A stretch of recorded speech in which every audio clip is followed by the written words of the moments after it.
Alrighty, so today we are going to finish up the review of match week number 29. We're going to look at these four remaining game on Saturday, and then on the next board, we're going to look at the triple header that we saw on Sunday, including the one that I attended. That is the Sunday night soccer feature game. But let us begin by talking about the first game.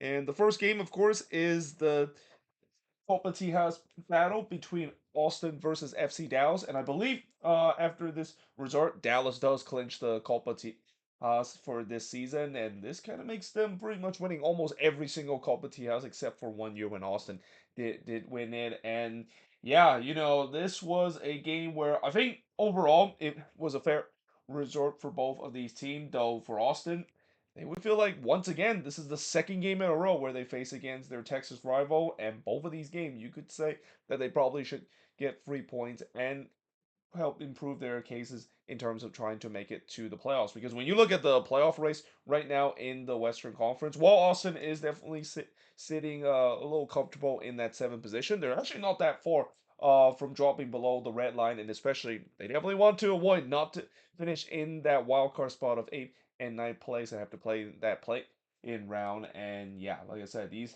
last couple of resorts has not really helped their causes. Now, in the first half, not much really happened in the first 10 minutes. In the 60 minute, the first shot of the game did see Moore puts it wide before Uzuni puts it wide from long range. The shots were still only one apiece. I mean, this was definitely not a barn burner as you expected. And I thought that was going to be the case. I mean, both of these teams has had their issues at times this season in terms of scoring. So I thought it was going to be a bit of a slugfest, and it was at least in the first 20 or 25 minutes or so. Colodi then denied Barrow from long range in the 35th minute before Bakari would miss wide from close as Austin started to create a couple of sustained pressure trying to get themselves the opening goal, but instead it's Dallas the one that gets the opening goal as Shaq Moore would score from Musa in the 37 minutes to give Dallas a 1-0 lead. It was kind of against the run of play a little bit. It also took a slight deflection as well, which kind of maybe plays a part of why Stuver wasn't get to it. I thought, when the pace of that ball, you would have guessed that maybe Stewart probably should have got to it, but because of the fact that it took a slight deflection and he was also kind of being screened by his own defender, by the time he saw that, it was way too late to react. It goes into the back net, and yeah, Dallas leads it 1-0 up to this point. Rubio tried to respond, and he put a knuckler that was actually spilled by Colodi, but it was gathered on the second attempt. But we do head to halftime with Dallas leading 1-0. In the second half, Moore tried to make it 2-0, but he puts it wide from close range. But then the 51st minute, Los Verdes equalized. It's Owen Wolf. He scored from Dessler and Bakari to tie the game up at one apiece. But then we go for another period where not much really happens. So that's kind of disappointing if you're Austin getting that equalizer. You're thinking, well, the momentum is definitely with you, but they didn't really create a lot of chances after that either. In fact, this was a game where there wasn't really a lot of chances, or at least quality chances, that was created throughout this game as well.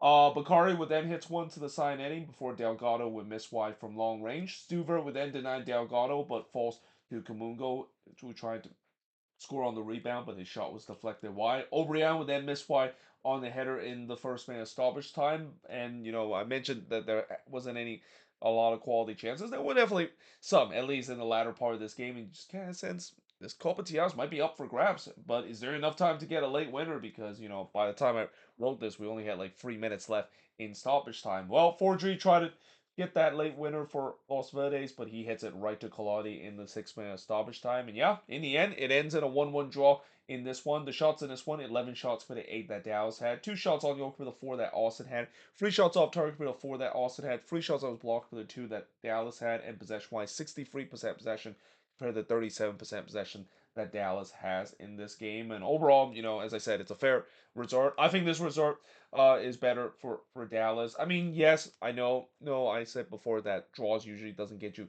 closer in terms of making the playoffs. Well, as a little spoiler alert, the team that they're chasing to trying to get above the red line, not only draw points this week, but they actually drop all 3 points. So they actually made up some ground in terms of those teams, and especially the team that is above them, RSL, also drop all 3 points. So they also made up some ground as well, and that's all you need to do, because as we head into the stretch run, the playoff race in the Western Conference is going to be just as crazy as what we've seen a couple of years ago. But for Austin, like I said, if they want to get themselves in more comfortable stuff above the red line, this is a game they have to win. And the same goes for the last game against Houston. That one I think hurts more than this one, because this one, I mean, yes, they would love to win this one, but like I said, the balance of play, I think a draw is a fair result for both of these teams. The last game really hurts because of the way that they had a 2-0 lead in that game and just kind of throw it away in the last 10 minutes to drop massive 2 points that could be pivotal in their playoff push late in the season.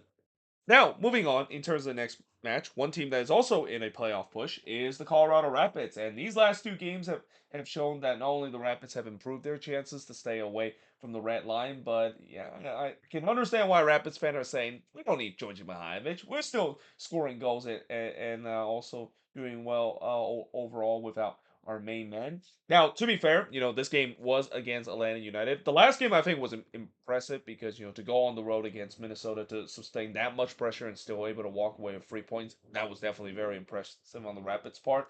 This one, I mean, I'm not gonna say it is not that impressive. Every win is definitely impressive in my opinion, but it's would be a little less impressive when you're facing against an Atlanta team that, yeah, let's just safe to say that Five Stripes fan want the season done as soon as possible.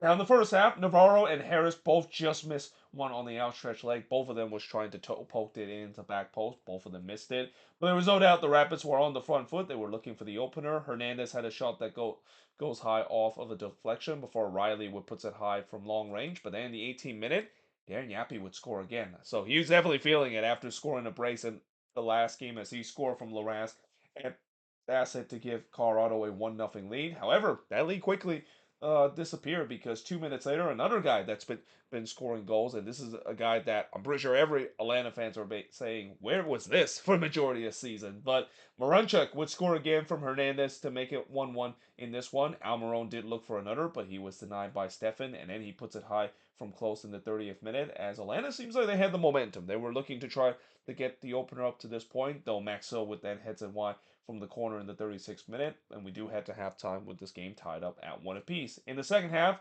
Navarro would miss wide from close range. Not much really happened, at least to begin the second half.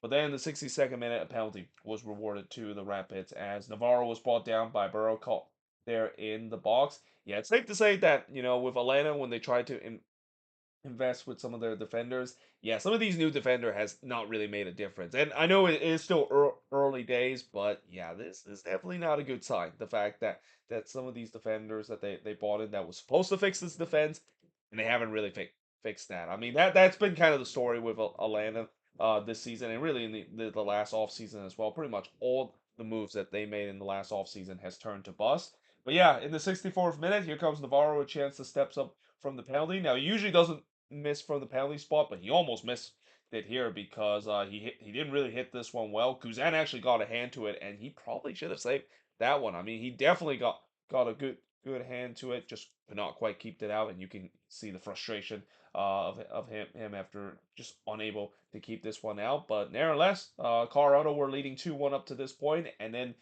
9 minutes later, they would make it 3-1 as Navarro would score again. He scored from Calvin Harris to make it 3-1 in favor of the Rapids. Muyumba then had it tapped in there, but then Marancha got in the way of it. Now, obviously, I know this was accidental. I know Marancha wasn't mean to get in the way of that, but honestly, that moment just kind of sums up Atlanta United season. I even wrote, if that moment does not sums up Atlanta United season, I don't know what is. I mean, that is a if there is a picture that will describe 1,000 words of what has gone wrong to Atlanta United season, put that picture right at the top because that is pretty much a moment that sums up the luck that Atlanta has had this season. And another moment that also sums up Atlanta season is Latte Laugh not scoring because he puts it way wide from close range because, like I said, he's not allowed to score a goal from open play. He continued to be snake bitten from open play. And yeah, in the end, the Rapids get an easy 3-1 win against Atlanta. The shots in this one, Atlanta actually outshot Colorado in this one. 13 shots for the 8 that the Rapids had. Both teams had 3 shots on goal. 5 shots off target for the 2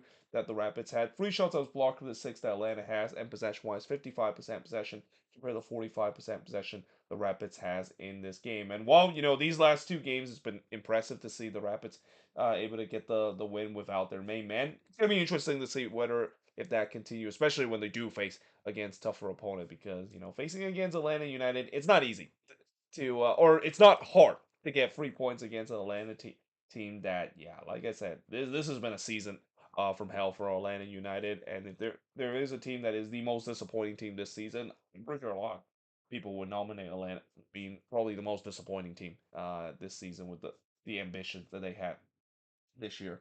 Now, moving on in terms of the next match, speaking of a team that's also could be nominated as a disappointment, well, that of course is St. Louis City. So, yeah, it's been a season of hell for St. Louis as well, and this was a very typical St. Louis game. I mean, it was a game where one of the biggest issue of St. Louis this season is they cannot stop giving up goals late in the game. Like they are right up there in terms of the team that has gave up the most goals in the final 10 minutes. In fact, I think there's the second on the list in terms of the most goal conceded in the final 10 minutes. They lead the league in terms of the most goal they conceded in the final 30 minutes. And guess what? In this game, add two more to that list in terms of goals that they gave up. And once again, a game that looked like they were going to cause an upset. And then, yeah, the St. Louis of the old showed up.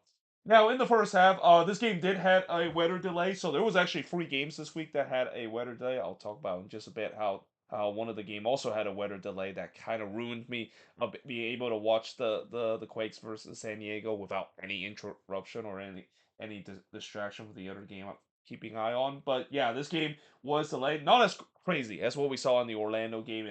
This one only had an hour and a half delay. I mean, it's an hour and a half. It is still long, but compared to like 3 hour delay that we saw in that Orlando game, I think this is just kind of child's play. But in the 7 minute, Berkey with Spills won a weak cross, but was gathered there. And keep in mind the grass was still very wet in this one, so no surprise that the ball was very slippery. Though, yeah, that is one that with the quality that Roman Berkey has had, that is a rare mistake that he made here, and he's very fortunate he didn't get punished. But there was no doubt the Fire started the better side coming out of the delay, but they haven't really created too much chances. That would quickly change as after Orhill would heads and wide from close in the 13th minute. In the 17th minute, Fire takes the lead. It's Hugo Kuipers. He scored from Gutman and Gutierrez to make it 1-0 in favor of the Fire. Totland did try to respond, but he had a backwards header that goes right to Brady before Klaus would hits it right to Brady in the 23rd minute. I thought St. Louis responded well. They were now creating some chances to get the equalizer.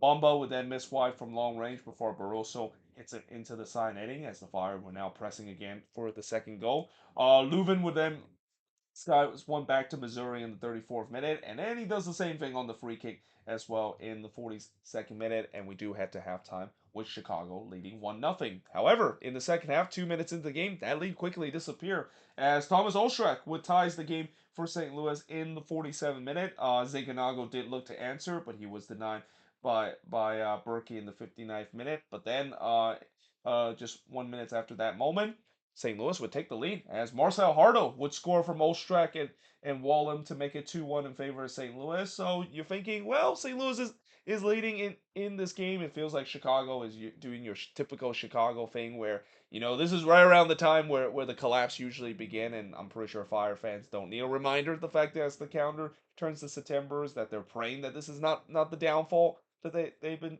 throughout the last couple of seasons. But then you remember this is St. Louis, and like I said, holding on to leads is pretty much a non-existent thing for the St. Louis side this year. Elliott would look to answer, but he heads it wide from the corner, and then in the 67th minute, Chicago ties the game up as Ziganago went beast mode here and pretty much just passed through a optional traffic cone defending that St. Louis was doing from Avila to tie the game up at 2 apiece. Hardo did look to answer, but he missed one in the 76th minute before Berkey denied Gutierrez full stretch. And then there was a shout for a penalty for St. Louis. They actually go to VAR to see whether or not a T-Run actually handballed this one. VAR says no, so there was no penalty given to St. Louis. And with all the controversies around handball call, I think they got that call right in my opinion. But in the 83rd minute, Pompeo would puts it over from long range in the 83rd, but then in the 87th minute, Chicago would retake the lead. It's Gutierrez. He scored from Zikanago to make it 3-2 in favor of the Fire, and yeah, it felt like it's Groundhog Day all over again. I mean, St. Louis have seen this episode play out pretty much over and over again, and it's gotten to the point where I don't blame if any St. Louis fans are going to be that heartbroken about them not able to hold on to the lead because you can't really be heartbroken or get frustrated when this is kind of happening game, or at least almost every single game, and it's just getting to a point where it's almost like it's a schedule thing, and you kind of expect it, and the disappointment is always going to be immaculate with the St. Louis side. But despite that, we do get 11 minutes of stoppage time, and remember, as much as I know the narrative of St. Louis not able to hold on to the lead, well, the ugly narrative come back to haunt Chicago, because again, one of the things that the Fire has had when it comes to the narrative. I mean, I talk about St. Louis, their narrative. I'm not closing out games, but Chicago has this ugly narrative of somehow fire away below the leads late and have the certified fire moment. And it almost happened in the 5th minute stoppage time when the post denied Betcher from close range. And yeah, like I said, the Fire, they were hanging on for dear life. They were praying that the old narrative and the certified fire moment is not going to happen. The good news is it didn't happen. They hold on to win 3-2 in this one. The shots in this one, 19 shots for the 13 that St. Louis had, 5 shots on goal for the 3 that St. Louis had, 6 shots off target for the 7 that Chicago had, 7 shots that was blocked for the 3 that St. Louis had, and possession-wise, 51% possession compared to 49% possession that St. Louis has in this game. And, this was maybe last year or a couple of years ago. Chicago probably would have lost this game because, like I said, there is that narrative of them always find boneheaded play to choke the lead away, and especially with that also happening at times this season, I don't think any Fire fans would be surprised that they, of course, choked the lead late. But ultimately, I think they can thank St. Louis the fact that, yeah, they have their also ongoing narrative of finding ways to grab a victory out of their reach at the very last minute. And most importantly for Chicago, I mean, they now keep pace with teams that is above them and also below them, staying above the red line right now. Not only they control their destiny in terms of making the playoffs, but they actually have a game in hand over the New York Red Bulls. So there's a little bit more leeway for them to finally end this goal drought. But with the way how the East is, both up and down, seems like a murderous row. Chicago need to keep winning games, and especially winning home games as well. They have definitely done a little bit better lately in terms of winning home games. They need to continue alongside with continue to also do well on the road, which is kind of the reason why they're in the state that they are. Their road form has really kept them from being above the red line right now. Now, moving on into the next game is the Evander revenge game between the Portland Timbers versus FC Cincinnati. So again, the big headlines of this is that Evander playing against his former team, and as you expected, the Timbers fans definitely welcome him with open arms, didn't they? I mean, when I mean open arms, I mean them booing him to death throughout the game. But yeah, in the end, Evander kind of got the last laugh in this game. Though I will say this. We almost saw another 3-0 lead blown in this one. I mean, this season, the 3-0 lead is pretty much the new 2-0. You know the old saying, the 2-0 lead is always the most dangerous lead. I feel like this season it's the 3-0 lead because of the amount of times we almost seen 3-0 lead getting blown, and the amount of times that we've seen 3-0 lead being blown this season, definitely more than I've seen in recent years. Now, in the first half, 10 minutes in, Cincinnati takes the lead as Kevin Denke would score from Buka to make it 1-0 in favor of Cincinnati. That was the first shot of the game as well, and it was just vintage Cincy attack. I mean, from back to front, we know how good their attack could be when it's working with fluidity. But yeah, besides that shot, there wasn't really much that happened. It was a very cagey game, at least in the first 18 minutes, with Cincinnati dominating possession. Forey would then look to answer, but he hits it right to Sautano, as that was the first shot for the Portland Timbers as well. But then the 25th minute, on only the second shot of the game, Pavel Buka would score. He scored from Evander to make it 2-1, or 2-0 in this game to that part. He would then puts it way wide from long range in the 30th minute, but it was all Cincinnati up to this point. I mean, the Timbers, they were trying to sit back and try to hit on the counter like they usually do, and they just have no success whatsoever. I mean, just not able to spring the counter attack whatsoever. And then just 7 minutes later, their worst nightmare happened because Evander would score from Miazga to make it 3-0 in favor of Cincinnati. And I mean, it just kind of feels like you knew this was going to happen. You knew Evander had a vendetta in this game against the Portland Timbers, and when he scored that, I don't think anyone is surprised the fact that not only he celebrated against his former team, but he salivated in a big way. He scored that goal right in front of the Timbers army, and you knew the first thing he was going to do, and a thing that isn't surprise to everyone, he immediately taunted the Timbers Army, while the Timber Army were booing him mercilessly. But at the same time, all that loss in this is also the fact that yeah, that was not a great goal for the Timbers to concede. I mean, first it was a bad turnover in the midfield, and then no closing down whatsoever for Evander.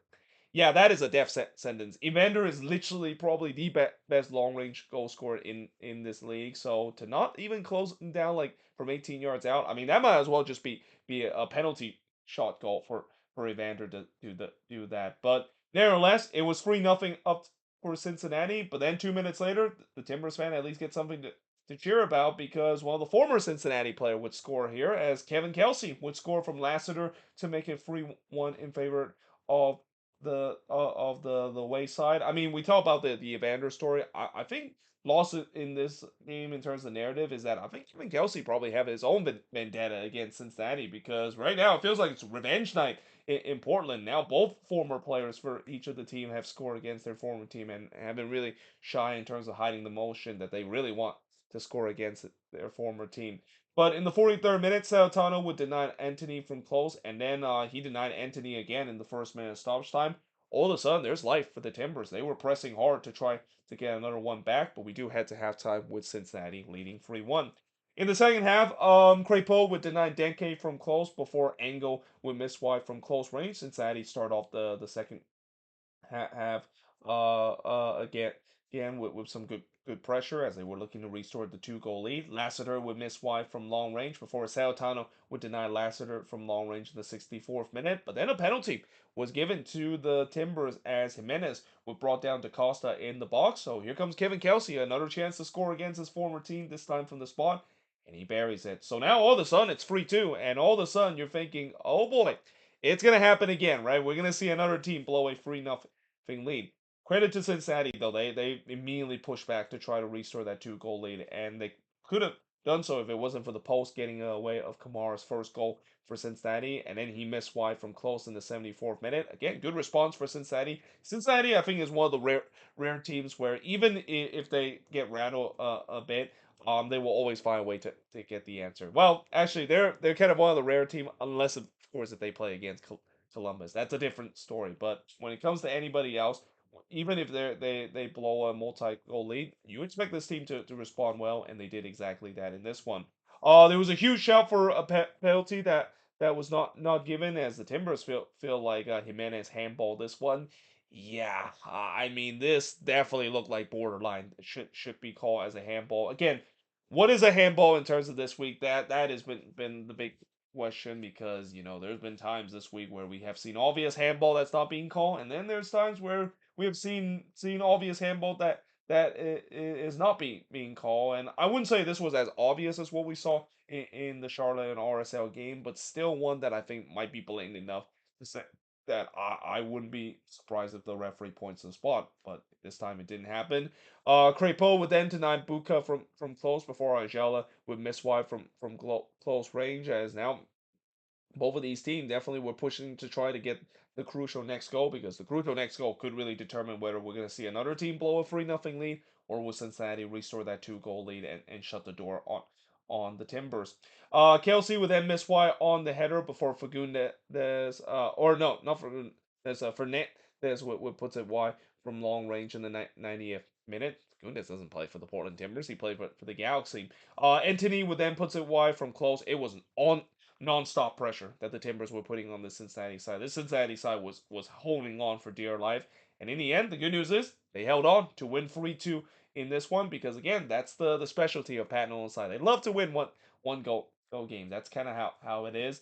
Shots in this one, 26 shots compared to 11 that Cincinnati has, but both of these teams only had 5 shots on goal, and the reason why Cincinnati didn't give up as much goal, it was a block party for them because 7 shots off target compared to 2 that Cincinnati has. 12 shots that was blocked compared to 1 that Cincinnati has. I think there was at one point in this game, I think the main commentator even mentioned the amount of blocks that was in this one. I mean, yeah, it really was a block party. Cincinnati was really locking things down, and a lot of these defenders was pretty much almost sacrificing their body to try to make sure they hold on to the lead late in this one. And the possession wise, 58% possession compared to 42% possession that Cincinnati has in this game. Overall, very good game. One of the better games that we've seen this season, and one that again, Evander, it was a revenge game in this one. And while he of course was booed mercilessly by the Timbers fan, I'm pretty sure he not only would enjoy this one, but he got the last laugh of getting the what turns out to be the winning goal. In the goal that made it 3-0 in favor of Cincinnati in the first half. But that being said, I am now going to switch board and look at the last free game and look at the Sunday triple header game to finish off the review of match week number 29. All right, so now talk about the Sunday game in these triple header that we saw. We start off with NYCFC versus Nashville. So again, like I said, this game did feature a weather delay. It actually happened in the middle of the game. So basically, yeah, I was just when I got to the stadium, I was hoping I can like watch the rest of the game, but because there was like a weather delay, I just kind of keep checking on my phone, making sure when the weather delay is over. And by the time it was over, I think this game already started. So like I said, I was really hoping that this was one of the rare time I go to PayPal Park and not have to worry about watching another game. Didn't it turns out that that's the case because Mother Nature has other idea. But yeah, coming out of this game, I don't think this result should surprise anyone. I mean, I know there's got to be some concern. You got to say if you're a Nashville SC fan because now that they have lost three in a row and they have really lost all the momentum that they had in the middle of the season. But this is an NYCFC side that, like I said, they do this season. It's kind of weird that this season NYCFC when they do face against tough opponent at home, they always come out on the winning side. Now, some people, of course, will mention the baseball dimension, and that's kind of the reason why it is the case. And maybe that might be the case, but that also kind of doesn't explain the fact that when they do face against weaker side at home this season, they tends to struggle against those weaker opponent. But in the first half, Freeze would deny Surrich after just 15 seconds in before Palacios would heads it wide from close. Nashville actually started well in this one. In fact, for the first 20 minutes or so, I thought this was going to be an easy win for Nashville because NYCFC, they definitely did not start on time in this one. Not surprising, considering they had a bit of a late payoff. It took them a while to shake off the rust, but it comes at a cost too because in the 10th minute, Jacob Schaffelberg would score from Mukhtar to make it 1-0 in favor of Nashville. Well, he deserved goal because Nashville was the better side. Morales did look to respond, but he was denied by Willis as that was the first shot for NYCFC before Mukhtar had a shot that was deflected behind for a corner. NYCFC was definitely having a lot of issue in terms of dealing with Nashville direct ball. Nashville was doing very well with those direct balls, something similar to what we see with the old Nashville team with Gary Smith's side that always tends to use that as their bread and butter on the attack. Yazbek would then miss wide from close, but then Wolf would puts one into the stands in the 31st minute, and then Macau would have a volley that goes just wide. It feels like NYCFC definitely shaked off the rust up to this point. They got into this game, and now we're pressing to get the equalizer, and they got it in the 40th minute as Andre Pereira would score from Wolf to tie the game up at one apiece. And right after when that goal, of course, was scored and the celebration that Pereira, of course, did a little dance there. The game basically goes into a weather delay. So yeah, this is one of the rare time we see a goal that is scored, and then they say, "Yep, we're gonna go to a weather delay." The good thing about that is that once the game does resume, it's pretty much like an actual game where they restart from the center circle. But yeah, by the time the game did restarted, it was already 7:25 p.m. And in many ways, I would say that in that moment, this weather delay absolutely favored Nashville because yeah, NYCFC had all the momentum, and for NYCFC, they must be kicking themselves and also maybe hating Mother Nature, the fact that they have the momentum and now it's all gone after the weather delay uh, concluded. But when the game does resume in the fourth minute of stoppage time, there was a mad scramble right in the NYCFC box after Freeze denied Surridge, but NYCFC had a lot of trouble clearing it, and they're just about clear it on the fourth or fifth attempt here. By the way, Surridge, very quiet game in this one. In fact, both Mukhtar and I mean Mukhtar did get the assist, but he wasn't really too much of a factor in this one. Not as much as I expected, but Surge overall very quiet game for a guy that actually have now been passed by Messi in the Golden Boot race. But we do head to halftime with the score tied up at one apiece. In the second half, Martinez would put it just wide from long range, and then he was in on goal here, but he hits it right to Willis. But there was no doubt that NYCFC they started to get the have or they started to have the much stronger side. They were looking to try to get the lead now. Schaffelberg would puts it high from close range. We then go for a period where not much really happened, but in the 69th minute, Ojeda would puts it way high from long range, and then Martinez tried to chip the goalkeeper here. He would try to do it from the byline. That's a very difficult technique to do, and he almost got it right, but unfortunately hits it onto the roof of the net. NYCFC once again was putting this sustained pressure. They were trying to get the lead late in this one, and they do in the 76th minute. And this was coming. I mean, Alonso Martinez, I know he has had his issue when it comes to finishing this season, but when you keep giving him chances, he's eventually going to bury one. And he does here from Ojeda and Morales to make it 2-1 in favor of NYCFC. And then there was some temperance flair. It actually involved Martinez as well. Suric, of course, had some choice words with O'Neal as well. And then Martinez kind of just shoved Suric out of the way there. Both of those guys, of course, would get yellow cards, but by the time cooler heads does prevail, we saw Bauer hits one right to freeze in the 83rd minute before Fernandez looked to finish it for NYCFC, but he curls it wide in the 90th minute. But in the end, NYCFC another big win against a top team in the Eastern Conference. I'm pretty sure that if they can get home field advantage, which I'm pretty sure they're not going to get home field advantage because of how low they're in the standings, but they could definitely make a run for MLS Cup because again, for whatever reason, this season when they're playing against a good team in the Eastern Conference, they usually are able to win games at home. Now, it's about when we talk about them try to do that on the road, it's a complete different story. But the shots in this one, 12 shots for both of these teams, 4 shots on goal for both of these teams, 6 shots off target for the 4 that Nashville has, 3 shots that was blocked for the 1 that NYCFC had, and possession-wise, 54% possession compared to 46% possession that Nashville has in this game. And like I said about Nashville, the last game I mentioned, maybe that was kind of an outlier, but now this game, I think after this one, and especially now that I actually forgot that they actually lost their game before the Leeds Cup break has. This is now 3 straight loss for Nashville, and with the way that the East is just very strong right now, and not a lot of people are losing, this is not the time for Nashville to go on a losing run and start to tumble down the Eastern Conference. And I don't want to use the word that Nashville peak too soon because of the incredible run that they had in the summer, but they need to get this rough patch out of the way, and especially maybe start to figure out how they can also score more goals besides Mukhtar and Surge. Because again, as good as both of those players are doing, if you can of course shut down both of these players, which it's not easy to do when you're an opponent, then you can definitely shut down this Nashville team, and it's been proven again in this one where neither of these guys actually got on the score sheet, and both of these guys kind of had a pretty quiet game throughout this one against NYCFC. Now, moving on into the next game, the game that I went to is the Quakes and San Diego. So the San Jose Earthquakes did the opposite of what they did in the last game. The last game, they showed that grit and that Goonies never die kind of mentality. And then this game, they kind of just did the complete opposite, which is unable to close out games and kind of did a Minnesota kind of thing, trying to hold on to the lead. And it did not work whatsoever against the San Diego side. Now, in the first half, the first shot of the game, see Mark MTK puts it wide from long range before the first shot for San Diego. See Bombino puts it wide from long range. The shots were 3-1 early for the Quakes up to this point, though in terms of chances, yeah, there wasn't really too much of it. Neither of these teams were very good in the final third in this game. Espinoza would puts it high on the free kick. As I mentioned, not much chances is being created because either team looked really bad in the final third, and the passing was also pretty off in this one. Dos Santos then denied Costa from close before Chicho goes on his bike, and yeah, he got it all wrong in terms of that moment.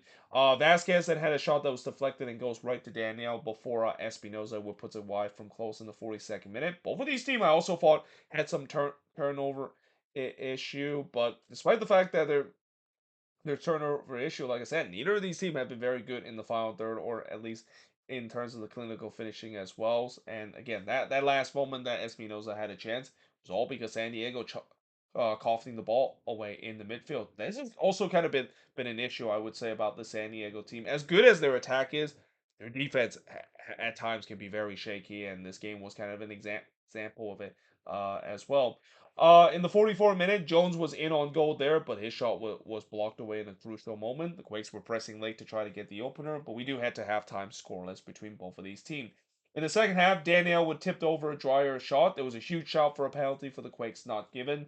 Costa would then blast one to Monterrey in the 61st minute before he puts it high a little bit closer this time in the 63rd minute. The Quakes were once again started creating some good half chances, but again, I just don't think that either of these chances were one that Dos Santos really had to worry too much, and the final third play left a lot to desire. But in the 74th minute, they got a gift because Martinez would score from Buck to make it 1-0 in favor of the Quakes, but that only tells half the story. I mean, Dos Santos, it's safe to say that he has not looked the same ever since he came back from the injury. I wonder, is he being rushed from coming back from that head injury, because he just have not looked like the same goalkeeper as he is in the beginning of the season. And here, he just caught napping here. Like, he didn't know that the pressure was coming, and by the time he realized it, trying to get rid of the ball, he got caught there in possession, and next thing you know, yeah, it was an empty net for Martinez. And to be fair, Martinez actually almost missed that, which I feel like that's kind of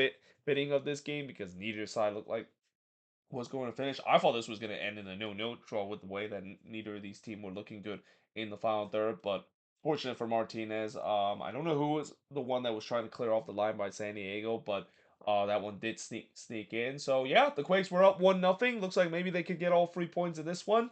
Well, not so fast, because again, if there's one thing about San Diego, they have shown grit themselves, and they always will find a way to win games, and it's kind of the reason why they are on point of breaking that points record for an expansion team set by LAFC back in 2018. Because in the 82nd minute, San Diego would ties the game. It's Ingvartson. He scored from Negri to tie the game up at one apiece, and you know things are not going well for the Quakes defense when you allow Ingvartson to score a goal. I mean, this is a guy that has been pretty snake bitten this season, and a guy that has been under heavy scrutiny of not finishing his chances. And yeah, this was one where he was just wide open like that. I actually kind of was a little surprised he actually were able to convert, because with the way that he has found himself in those positions many times, he always tends to miss. But yeah, I mean, like I said, your defense is bad when Igverson is able to put it into the back net. And this is no disrespect toward him. To be fair, I think this was probably the best game that he has had, because in the 89th minute he would play a big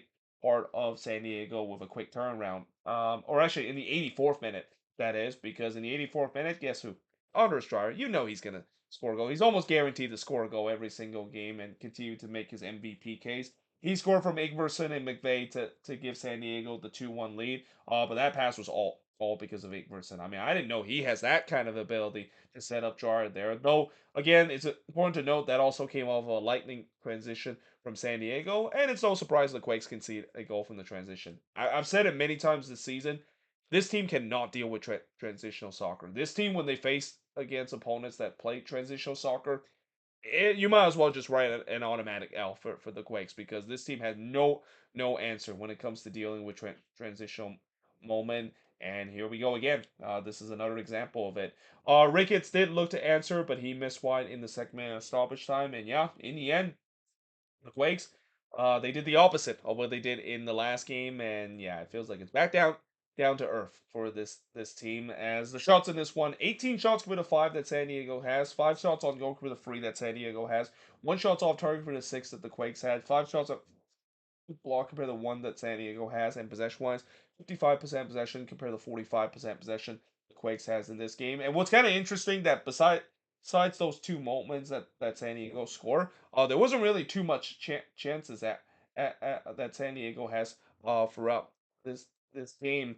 And that for the most part, I thought the Quakes defense actually did a good job shutting down the San Diego team. But again, they did give up those 2 goals, and those 2 goals turns out to be the winning moment for San Diego. So you can't really let off the hook of how bad this defense has been. And like I said, I mean, I do know that they did make one signing, but I don't know if that's gonna make a difference. Like, this team, these are kind of the games they cannot afford to drop, especially with the way that when you look at this remaining schedule, it is a murderous road kind of schedule. It is a schedule where I don't know if it's gonna be enough to get this team into the playoffs. And not to mention, they don't actually control their own destiny in the playoffs, despite the fact that RSL is below them in the standings. RSL does have games in hand. If they can win those games in hand, Quakes are going to be below the red line. I mean, the playoff hopes is definitely fading late the season. And unfortunately,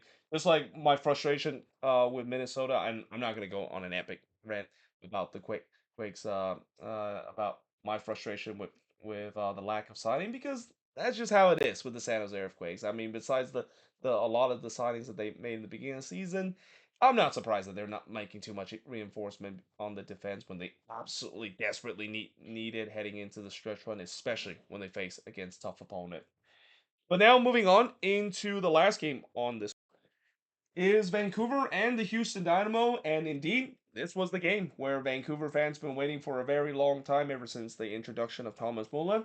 This was the game that he made his debut, but unfortunately, it didn't end in a good way. And this was a typical game where, how many times I've said before, when teams don't kill opponent off and score that second goal, it's gonna come back to haunt you. And guess what Vancouver did? They didn't get that second goal. They didn't kill this game off, and it came back to haunt them in a big way late in this one and ruin what was a historic night for this franchise, and a night that Whitecaps fans will never forget of seeing a German World Cup winning legend play for them for the first time tonight. Now, in the first half, they actually got off to a good start. A penalty was given to the Whitecaps as Jaden Nelson was brought down by Dorsey in the box. So here comes Brian White, steps up to take the penalty. He doesn't miss from the spot, and he doesn't hear it. So that made it 1-0 in favor of Vancouver. Takaoka actually almost prevented an own goal from the board that here. So that was almost a disastrous moment for the Vancouver Whitecaps. And then Dorsey would puts it wide from close range. I thought Houston actually responded well. And again, for Vancouver, I know this is of course a big occasion with the introduction of Thomas Muller, but besides the opening goal where they got off to a good start in this game, you just kind of had a sense that the energy is just not there.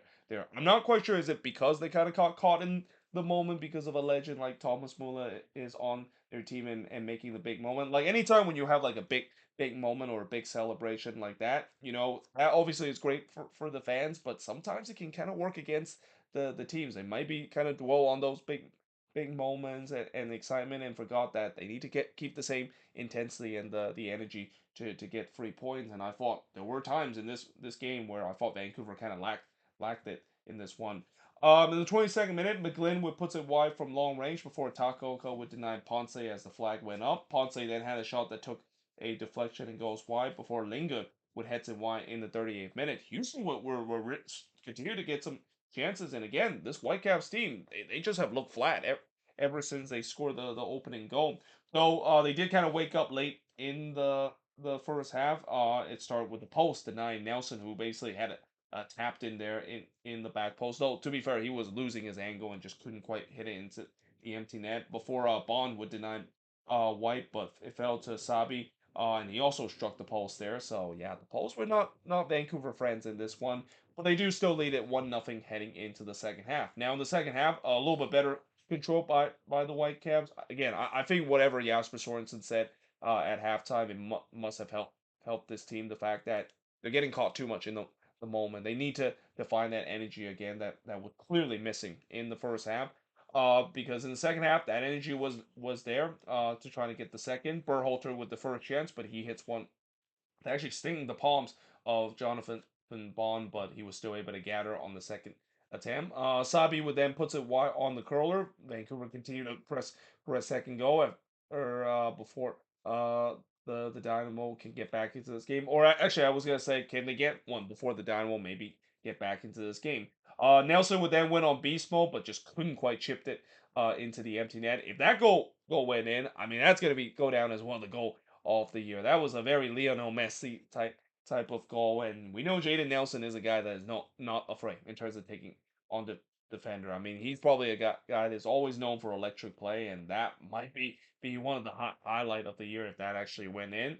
But there was no doubt that after that moment, after the incredible moment, it finally happened. The introduction of Thomas Muller was in this game. It was a standing ovation. I was kind of surprised they didn't actually fill up the entire stadium. They only opened the lower bowl. I thought they could have actually opened the whole stadium for this one and at least had 30 or even 40,000 plus inside. But yeah, it was pretty packed, at least in the low bowl, and it was a standing ovation when Muller came into this one. And in really his first couple of touches, and 4 minutes after his introduction, he almost had a dream debut. as he put the ball into the back net. It was a very Thomas Muller kind of goal. We know how good he is in terms of scoring from long range, and he did it here, and it looked like it was a dream debut for him. Problem was, the flag ruined it. The flag came up for offside, and it was the right call. I mean, on the development play, there was a Whitecaps player in an offside position. I mean, I know there's going to be some people saying, just kind of let this go because that would have been such a great storyline. Well, unfortunately, it doesn't work like that. So yeah, that kind of ruins it a little bit. And though the fans, they definitely didn't get the memo because they immediately told the referee that he suck after that moment, which I don't blame the fans because again, that would have been a dream scenario for them to see their legend that signed for this team immediately gets on the score sheet.